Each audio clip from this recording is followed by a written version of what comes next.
I suppose the argument is, why would anyone want to invest? I mean, no disrespect to Egypt, but in the current environment, so much uncertainty. What have you got to offer?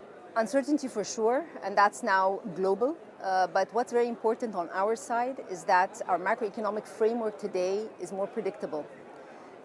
We've been able to achieve our objectives, and we're trying to couple that, as I mentioned, with structural reform to make it durable.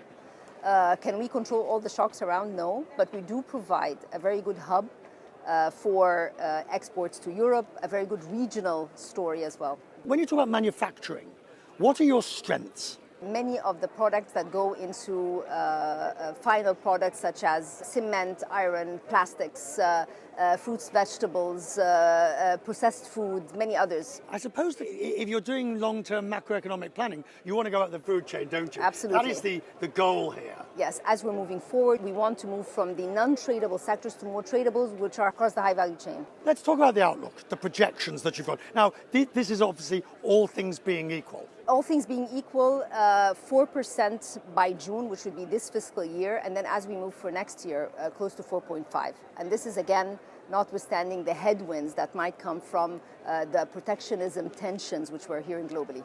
Those numbers, 4.5%, do they have baked in a certain amount of the current problems? Yes, absolutely. They do. They do have that counted in, but nonetheless, there's more bases for regional cooperation and also re-exporting to Europe. This idea of regional cooperation, do you see considerable advantage or prospect for future growth within intra-region? I know everybody wants to do the long-haul stuff, but do you see intra-regional as being low-hanging fruit, if you will? We have joint economic committees with Jordan, with Iraq. There's a lot of complementarity in terms of our export base to these countries. So this is also something that is very important.